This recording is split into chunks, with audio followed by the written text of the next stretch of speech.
1919 April 13 పంజాబ్లోని అమృత్సర్ నగరం. అంటే ఆ రోజు పవిత్రమైన బైసాఖీ పండుగ గదా. అవును. ఆ కొత్త పంట చేతికి వచ్చిన సంతోషంలో దాదాపు 20,000 మంది సామాన్య జనం అక్కడ జలియన్ వాలాబాగ్ మైదానంలో కలుసుకున్నారు. వాతావరణం ఎంతో ఆహ్లాదకరంగా ఉందా రోజు. కాని సరిగ్గా 10 నిమిషాల తర్వాత ఆ 6.5 ఎకరాల మైదానం అక్షరాల నెత్తుటి మడుగుగా మారిపోయింది. ఖచ్చితంగా నిజంగా అదొక పీడకల. ఆ 10 నిమిషాల్లో ఏకంగా 1650 తూటాలు పేలాయి. ఇచ్చిన సమాచారం ఆధారంగా మనం ఈరోజు చేయబోయే ఈ లోతైన విశ్లేషణ ఆ మారణకాండ గురించి మాత్రమే కాదు. అవును. అసలు ఆ ఒక్క చీకటి రోజు వందలేళ్ల అజేయమైన బ్రిటిష్ సామ్రాజ్య పునాదులను ఎలా పెకిలించిందో మనమిక్కడ మాట్లాడుకోబోతున్నాం. అదే కదా, ఆ ఒక్క దారుణం భారతదేశపు స్వాతంత్ర్యోద్యమ గతిని ఎలా సమూలంగా మార్చేసిందో అన్వేషించడమే ఈ విశ్లేషణ ముఖ్య ఉద్దేశం. చరిత్రలోని ఈ అధ్యాయాన్ని మనం కేవలం ఒక అకస్మాత్తుగా జరిగిన దారుణంగా చూడలేము. అంటే దీని వెనుక చాలా పెద్ద కథే ఉందంటారు. ఖచ్చితంగా. దశాబ్దాల తరబడి పేరుకుపోయిన బ్రిటిష్ వాళ్ల సామ్రాజ్యవాద అహంకారం, అలాగే భారతీయుల పట్ల వాళ్లకున్న తీవ్రమైన చులకన భావం ఇందులో స్పష్టంగా కనిపిస్తాయి. అంటే అన్నిటికీ మించి వాళ్లలో గూడు కట్టుకున్నొక భయం కూడా దీనికి కారణమని చెప్పొచ్చా? 100%. ఆ పునాదులను అర్థం చేసుకుంటేనే జలియన్ వాలాబాగ్ నిజమైన తీవ్రత మనకు కళ్లకు కట్టినట్లు కనిపిస్తుంది. సరే, దీన్ని కొంచెం విడమర్చి చూద్దాం. ముందుగా మొదటి ప్రపంచ యుద్ధం సమయం గురించి మాట్లాడుకోవాలి కదా. అంటే 1914 నుండి 1918 వరకు. అవును. ఆ సమయంలో లక్షలాది మంది భారతీయులు బ్రిటిష్ సైన్యంలో చేరి తమ ప్రాణాలను పణంగా పెట్టి యూరప్ యుద్ధభూమిలో పోరాడారు. ఈ సాయానికి బహుమతిగా యుద్ధం తర్వాత తమకు స్వాతంత్రం వైపు అడుగులు వేసేలా కొన్ని హక్కులు దక్కుతాయని భారతీయులు చాలా అమాయకంగా ఆశించారు కదా. నిజమే. పాపం వాళ్లు అలా ఆశించడంలో తప్పులేదు. ఒక రకంగా ఇదెలా ఉందంటే, ఎవరైనా ఒకరింటిని ప్రాణాలకు తెగించి రక్షిస్తే తీరా ఆ పని పూర్తయ్యాక అదే ఇంట్లో వాళ్లను బానిసలుగా బంధించినట్లుగా ఉంది. ఎగ్జాక్ట్లీ. అసలు యుద్ధం ముగిశాక పరిస్థితులు అంత కఠినంగా ఎందుకు మారాయంటారు? ఆ ప్రశ్నకు సమాధానం బ్రిటిష్ వారి భయంలోనే ఉంది. ఏంటంటే 1857 సిపాయిల తిరుగుబాటు వాళ్లను ఎప్పటికీ వెంటాడే పీడకల. పైగా మొదటి ప్రపంచ యుద్ధం సమయంలోనే గదర్ పార్టీ లాంటి విప్లవ సంస్థలు బలపడుతున్నాయి కదా. అవును. మరోవైపు రష్యాలో విప్లవం కూడా విజయవంతమైంది. ఈ పరిణామాలతో బ్రిటిష్ ప్రభుత్వం తీవ్ర భయాందోళనలకు గురైంది. భారతీయులు ఏకమైతే తమ సామ్రాజ్యం కూలిపోతుందన్న భయంతో వాళ్లు 1915లో డిఫెన్స్ ఆఫ్ ఇండియా యాక్ట్ అనే అత్యవసర చట్టాన్ని తీసుకొచ్చారు. నిజానికి యుద్ధం ముగిశాక దాన్ని రద్దు చెయ్యాలి. కాని దానికి బదులు 1919లో సిడ్నీ రౌలెట్ నేతృత్వంలో దాన్ని మరింత క్రూరంగా మారుస్తూ రౌలెట్ చట్టం తెచ్చారు. అసలు ఈ రౌలెట్ చట్టం నినాదం వింటేనే ఒళ్ళు గగురుపడుస్తుంది. అవును. నా దలీల్, నా వకీల్, నా అపీల్. అంటే ప్రాథమిక మానవ హక్కులను, కనీస న్యాయసూత్రాలను పూర్తిగా పాతాళంలోకి తొక్కేయడమే అన్నమాట. ఖచ్చితంగా. ఎలాంటి ఆధారాలు, సాక్ష్యాలు లేకుండానే, కనీసం న్యాయవాదిని పెట్టుకునే అవకాశం కూడా ఇవ్వకుండా, కేవలం అనుమానం వస్తే చాలు ఎవరినైనా అరెస్టు చేసే అధికారం పోలీసులకిచ్చారు. అంటే పౌరుల హేబియస్ కార్పస్ హక్కును లాగేసుకున్నారు. దీనికి వ్యతిరేకంగానే కదా మహాత్మాగాంధీ దేశవ్యాప్తంగా సమ్మెకు పిలుపునిచ్చారు. అవును. ఏప్రిల్ 6న దేశమంతా ఒక రకంగా స్తంభించిపోయింది. కాని పంజాబ్లో ఏప్రిల్ 9వ తేదీన రామనవమి రోజున జరిగిన సంఘటన చాలా ఆసక్తికరం. అవునవును. ఆ పండుగ రోజున అద్భుతమైన హిందూ ముస్లిం ఐక్యత కనిపించింది కదా. ముస్లింలు తుర్కీ సైనికుల వస్త్రధారణలో వచ్చి హిందువులతో కలిసి ఒకే పాత్రలో నీళ్లు తాగారు. ఆ ఐక్యత బ్రిటిష్ వారిని తీవ్రంగా కలవరపెట్టింది. ఎందుకంటే వాళ్ల పాలనకు మూలస్తంభం విభజించు పాలించు కదా. ఎప్పుడైతే ఆ రామనవమి నాడు అందరూ ఒకే గొడుగు కిందకొచ్చారో పంజాబ్ అధికారుల వెన్నులో వణుకు పుట్టింది. మళ్లీ 1857 నాటి తిరుగుబాటు పునరావృతం కాబోతోందని వారు బలంగా నమ్మారు. ఆ భయమే ఒక మూర్ఖపు చర్యకు దారితీసింది. ఆ తర్వాత ఏప్రిల్ 10న డాక్టర్ సత్యపాల్, డాక్టర్ సైఫుద్దీన్ కిచ్లు లాంటి నాయకులను అరెస్టు చేయడం జరిగింది కదా. వాళ్లను మోసపూరితంగా తమ ఇంటికి పిలిపించుకుని రహస్యంగా అరెస్టు చేసి నగరానికి దూరంగా తరలించారు. పైగా పరిస్థితిని చక్కదిద్దడానికి వస్తున్న గాంధీజీని కూడా పంజాబ్ సరిహద్దుల్లోనే అడ్డుకుని వెనక్కి పంపేశారు. నాయకులను అరెస్టు చేస్తే ప్రజలు భయపడి ఇళ్లలో దాక్కుకుంటారని వాళ్లనుకున్నారు. కాని జరిగింది వేరు. తమ నాయకులు ఎక్కడున్నారో తెలుసుకోవడానికి వేలాది మంది ప్రజలు నిరాయుధులుగా డిప్యూటీ కమిషనర్ ఇంటివైపు శాంతియుతంగా వెంటుంటే వాళ్లపై పోలీసులు కాల్పులు జరిపారు. ఆ కాల్పుల్లో సుమారు 20 మందికి పైగా చనిపోయారు. అప్పటివరకు శాంతియుతంగా ఉన్న ప్రజలు ఒక్కసారిగా ఆగ్రహంతో రగిలిపోయారు. ఆ క్రమంలోనే అదుపు తప్పిన గుంపు అమృత్సర్లోని ప్రభుత్వ భవనాలపై, బ్యాంకులపై దాడులు చేశారు. అక్కడే మార్సలా షేర్వుడ్ అనే ఒక బ్రిటిష్ మహిళపై కూడా దాడి జరిగింది. అవును, కొంతమంది భారతీయులే ఆమెను ప్రాణాలకు తెగించి రక్షించినప్పటికీ ఒక బ్రిటిష్ మహిళపై భారతీయులు చెయ్యి వేయడాన్ని వాళ్ల అహంకారం ఏమాత్రం తట్టుకోలేకపోయింది. అప్పుడే రంగంలోకి దిగాడు brigadier general Reginald Dyer. April 11 రాత్రికి డయ్యర్ అమృత్సర్ చేరుకున్నాడు. పంజాబ్ లెఫ్టినెంట్ గవర్నర్ మైఖేల్ ఓ డయ్యర్ ఆదేశాల మేరకు నగరంలో సైనిక పాలన విధించారు. అంటే పౌరహక్కులన్నీ రద్దయ్యాయి కదా, నలుగురు కంటే ఎక్కువ మంది ఎక్కడా గుమిగూడకూడదని డయ్యర్ ఆంక్షలు విధించాడు. కాని ఆ ప్రకటనను ఏప్రిల్ 12 మరియు 13 ఉదయం నగరంలోని కొన్ని ప్రధాన వీధుల్లో మాత్రమే దండోరా వేయించారు. అదే కదా అసలు విషాదానికి దారితీసింది. పల్లెటూళ్లలో ఉన్న సామాన్య రైతులకు ఈ సైనిక పాలన నిబంధనల గురించి ఏమాత్రం అవగాహన లేదు. నిజమే. ఏప్రిల్ 13న బైశాఖీ పండుగ. దూరప్రాంతాల నుండి వేలాది మంది రైతులు తమ భార్యాపిల్లలతో కలిసి స్వర్ణదేవాలయాన్ని దర్శించుకోవడానికి వచ్చారు. దర్శనం పూర్తయ్యాక నడవలేక అలసిపోయిన వృద్ధులు, మహిళలు, ఆడుకునే పిల్లలు అందరూ పక్కనే ఉన్న జలియన్ వాలాబాగ్ మైదానంలో సేదదీరటానికి కూర్చున్నారు. ఈ మైదానం చుట్టూ ఎత్తైన గోడలు, ఇళ్ళు ఉంటాయి. దానికి లోపలికి వెళ్లడానికి, బయటకు రావడానికి కేవలం ఒకే ఒక ఇరుకైన సందులాంటి ప్రవేశద్వారం మాత్రమే ఉంది. సరిగ్గా అదే సమయంలో రౌలట్ చట్టానికి వ్యతిరేకంగా కొంతమంది స్థానిక నాయకులు అక్కడొక సభను కూడా ఏర్పాటు చేశారు.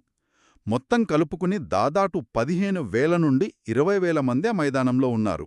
ఇక్కడ ఆశ్చర్యపరిచే విషయమేమిటంటే డయ్యర్కు ఆ సభ గురించి మధ్యాహ్నానికే స్పష్టమైన సమాచారం అందింది. ఓ అవునా? అవును. ఒక విమానం ద్వారా పైనుండి ఆ ప్రాంతాన్ని పర్యవేక్షించి జనం భారీగా గుమిగూడారని నిర్ధారించుకున్నారు. సాయంత్రం 4:30 ప్రాంతంలో డయ్యర్ తన 90 మంది సైనికులతో అక్కడికి చేరుకున్నాడు. ఆ ఇరుకైన సందుగుండా వాహనాలు లోపలికి వెళ్లలేకపోవడంతో వాటిని బయటే వదిలేసి సైనికులతో లోపలికి ప్రవేశించాడు కదా. అవును. ఆ ఒక్క ప్రవేశద్వారాన్ని మూసివేస్తూ సైనికులను మోహరించాడు. డయ్యర్ ఉద్దేశం ఆ సమావేశాన్ని చెదరగొట్టడం కాదు. అంటే ఆ మైదానంలో ఉన్నది ఆయుధాల్లేని సామాన్యులు గదా, కనీసం ఒక్క హెచ్చరిక కూడా చేయకుండా ఎలా కాల్పులు జరిపాడసలు? ఒకవేళ చెదరగొట్టాలనుకుంటే కనీసం గాల్లోకొక రౌండ్ కాల్చినా ఆ జనం భయపడి పరుగులు తీసేవారు. కాని అతని అసలుద్దేశం భారతీయులకు ఒక రక్తపు గుణపాఠం చెప్పడం. బాబోయ్, ఆ మనస్తత్వాన్ని అర్థం చేసుకోవడం చాలా కష్టం. డయ్యర్ స్వయంగా తరువాత చెప్పిన మాటల్లోనే ఆ క్రూరత్వం ఉంది. తాను కేవలం ఆ గుంపును చెదరగొట్టడానికి రాలేదని, పంజాబంతటా ఒక విస్తృతమైన భయాన్ని సృష్టించడానికే వచ్చానని ఒప్పుకున్నాడు. మైదానంలోకి అడుగుపెట్టగానే జనం వైపు చూసి ఎలాంటి ముందస్తు హెచ్చరిక లేకుండానే ఫైర్ అని ఆదేశించాడు కదా. అవును. ఆ సైనికులు మోకాళ్లపై కూర్చుని ఆ అమాయకపు జనంపై తుపాకుల వర్షం కురిపించారు. జనం ప్రాణభయంతో గోడలు దూకి పారిపోవడానికి ప్రయత్నిస్తుంటే ఎక్కడ జనం గుంపుగా ఉంటే అటువైపు గోడల దగ్గర ఎగబాకుతున్న వారివైపు గురుచూసి మరీ కాల్చమని డయ్యర్ ఆదేశాలిచ్చాడు. అబ్బా, వింటుంటేనే గుండె బరువెక్కుతోంది. ఆ 10 నిమిషాల పాటు ఏకధాటిగా కాల్పులు జరిగాయి. సైనికుల దగ్గర ఉన్న బుల్లెట్లు అయిపోయేంతవరకు ఆ నరమేధం ఆగలేదు. ప్రాణాలు దక్కించుకోవడానికి దారి దొరకక మైదానం మధ్యలో ఉన్న ఒక పాడుబడిన బావిలో జనం ఒకరిపై ఒకరు దూకేశారు. వందలాది మంది ఆ బావిలో పడి ఊపిరాడక చనిపోయారు. కాల్పులు ఆగాక ఆ ఒక్క బావి నుండే ఏకంగా 120 మృతదేహాలను వెలికితీశారు. పరిస్థితి ఎంత భయానకంగా ఉందో ఊహించుకోవచ్చు. బ్రిటిష్ అధికారిక లెక్కల ప్రకారం 379 మంది చనిపోయారని చెప్పినా వాస్తవానికి అక్కడ 1000 మందికి పైగా ప్రాణాలు కోల్పోయారు. 2000 మందికి పైగా తీవ్రంగా గాయపడ్డారు కూడా. కాని డయ్యర్ క్రూరత్వం ఆ కాల్పులతోనే ఆగిపోలేదు. అవును, గాయపడిన వాళ్లకు కనీస వైద్య సదుపాయం కల్పించాలన్న ఆలోచన కూడా అతనికి రాలేదు. పైగా ఆ సాయంత్రం నుండి అమృత్సర్లో అత్యంత కఠినమైన కర్ఫ్యూ విధించాడు. కరెంటు, నీటి సరఫరా నిలిపివేశాడు. చూసిన వెంటనే కాల్చి చంపేమని ఆదేశాలిచ్చాడు.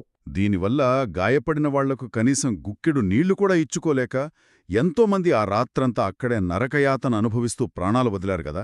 ఆ చీకటి రాత్రి గురించి మూల సమాచారంలో ఒక అత్యంత కన్నీళ్లు పెట్టించే కథ ఉంది. రతన్ నేవి అనే ఒక సాధారణ మహిళా అనుభవమది. ఆ కర్ఫ్యూ కారణంగా నగరంలో ఎవరూ బయటకు రాలేని పరిస్థితి. ఎట్టు చూసినా సైనికుల పహారా. అవును, కానీ ఆ పాడుబడిన శవాల గుట్టలతో నిండిన మైదానంలో తన భర్త శవాన్ని ఆ రాత్రంతా అడవి కుక్కలు పీక్కు తినకుండా ఆమె కాపాడుకుంది. చేతిలో ఒక కర్ర పట్టుకుని ఆ చిమ్మ చీకట్లో ఒంటరిగా పోరాడింది. చుట్టూ రక్తపు వాసన, గాయపడినవారి ఆర్తనాదాలు ఆ రాత్రి భారతదేశపు ఆత్మను శాశ్వతంగా గాయపరిచింది. ఆ మరుసటి రోజు ఉదయం నుండి పంజాబ్ మొత్తాన్ని అక్షరాలా ఒక బహిరంగ జైలుగా మార్చేశారు. ఎక్కడైతే ఆ బ్రిటిష్ మహిళపై దాడి జరిగిందో ఆ వీధివండా వెళ్లే భారతీయులెవరైనా సరే రోడ్డు మీద నేలకు పొట్ట ఆనించి పాకుతూ వెళ్లాలని ఆదేశించారు గదా. అవును, క్రాలింగ్ ఆర్డర్. అయితే ఎప్పుడైతే ఈ వార్త పంజాబ్ దాటి ప్రపంచమంతా వ్యాపించిందో అప్పుడు ఎదురైన విమర్శనను తట్టుకోలేక బ్రిటిష్ ప్రభుత్వం ఒక నాటకానికి తెరతీసింది. అదే కదా ఆ హంటర్ కమిషన్. ఆ విచారణకు డయర్ హాజరైనప్పుడు అతన్లో రవ్వంత పశ్చాత్తాపం కూడా లేదు. పైగా నేను తలుచుకుంటే కాల్పులు జరపకుండానే వాళ్ళని పంపించేయగలిగేవాణ్ణి. కాని అలా చేస్తే వాళ్లు మళ్లీ నా మీద నవ్వుతారు, అందుకే కాల్చాను అని సమాధానమిచ్చాడు. అంటే దీని అర్థమేమిటి? పసిపిల్లలను, మహిళలను కాల్చి చంపడానికి కూడా అతనొక సైనిక విజయంగా భావించాడా? అంతటి నేరం చేసినా సరే ఆ కమిషన్ అతనికి ఎలాంటి కఠిన శిక్ష వెయ్యలేదు. కేవలం పదవి నుండి తొలగించి పెన్షనిచ్చి సగౌరవంగా ఇంగ్లండ్ పంపించేశారు. కాని అసలు జాతి వివక్ష అక్కడే బయటపడింది గదా.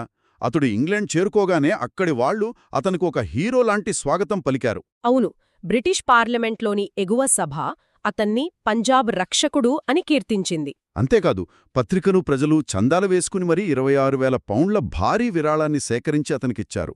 స్వార్డ్ ఆఫ్ ఆనర్ అని రాసియున్న ఒక ఖడ్గాన్ని కూడా బహుమతిగా ఇచ్చారు. ఈ పరిణామం భారతీయుల ఆలోచనా విధానంలో ఒక పెను భూకంపాన్ని సృష్టించింది. ఒక హంతకుడిని హీరోగా పూజించడం చూశాక బ్రిటిష్ సామ్రాజ్యం భారతీయులను కనీసం మనుషులుగా కూడా చూడటంలేదని స్పష్టమైంది. అందుకే కదా ఆ దారుణానికి ప్రపంచవ్యాప్తంగా నిరసనలు వెల్లువెత్తాయి. కవి గురుదేవ్ రవీంద్రనాథ్ ఠాగూర్ తనకిచ్చిన నైట్హుడ్ బిరుదును అత్యంత అసహ్యంతో తిరిగిచ్చేశారు. ఖచ్చితంగా. మహాత్మాగాంధీ సైతం తనకు బ్రిటిష్ వారు ఇచ్చిన కైజరే హిందూ పతకాన్ని వెనక్కిచ్చేశారు. ఈ సంఘటన తర్వాతే స్వాతంత్ర్యోద్యమం సంపూర్ణ స్వాతంత్ర్యం వైపు మళ్లింది. ఒకవైపు గాంధీ, ఠాగూర్ లాంటి నాయకులు శాంతియుత మార్గంలో పోరాడుతుంటే మరోవైపు ఈ జలియన్ వాలాబాగ్ నెత్తుటి నేల భారతీయ యువతలో ఒక ఆరని అగ్నిని రాజేసింది.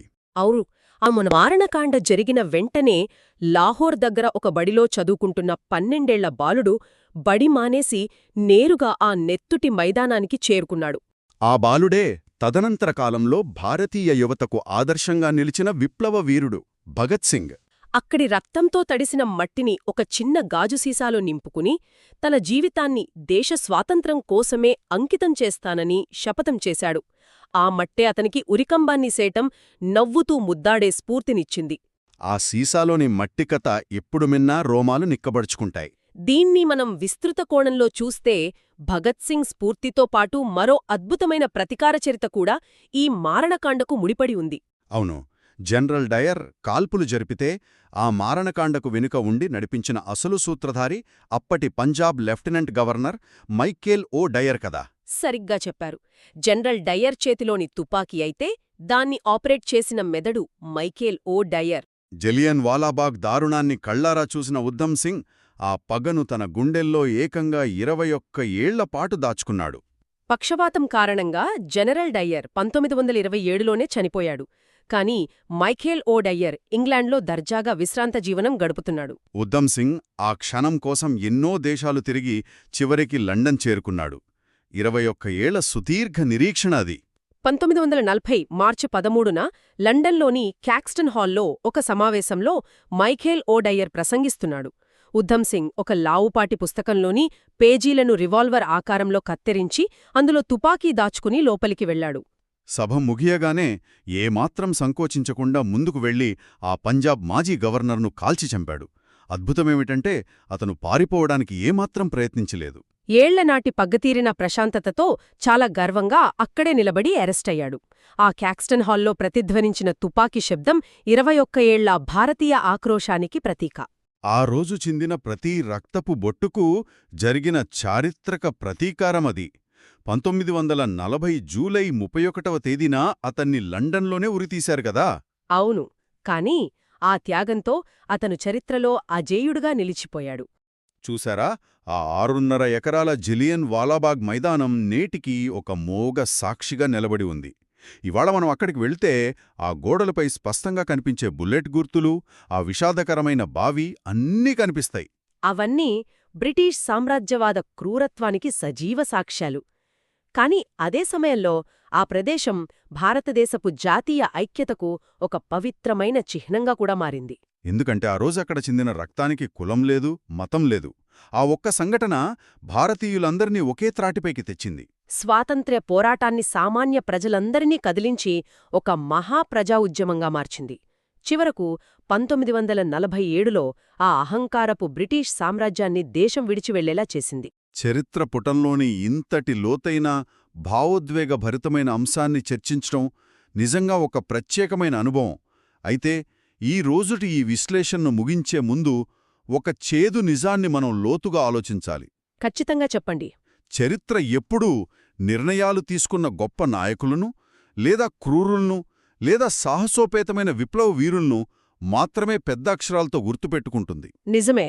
కాని ఆ భయంకరమైన రాత్రి అడవి కుక్కల నుంచి తన భర్త శవాన్ని కాపాడుకున్న రతన్దేవి లాంటి వేలాది మంది సామాన్యుల కన్నీళ్లు, ఆ బావిలో ఊపిరాడక చనిపోయిన పసిపిల్లల త్యాగాలు కేవలం చరిత్ర పుస్తకాల్లో ఒక అనామక సంఖ్యగా మాత్రమే మిగిలిపోయాయా? ఆ ఆలోచనే చాలా బాధాకరంగా ఉంది. ఏ దేశ చరిత్ర అయినా, ఆఖరికి ఎంత గొప్ప స్వాతంత్ర్యమైనా సరే, ఇలాంటి ఎందరో సామాన్యుల నెత్తుటి పునాదులమీదే నిర్మించబడుతుందన్న చేదు నిజం ఎప్పటికీ మనల్ని కల్చివేస్తూనే ఉంటుంది కదా. ఈ నిశ్శబ్ద త్యాగాల గురించి మరింత లోతుగా స్మరించుకోవాల్సిన బాధ్యత మనందరిమీద ఉంది. మరో ఆసక్తికరమైన, ఆలోచింపజేసే విశ్లేషణతో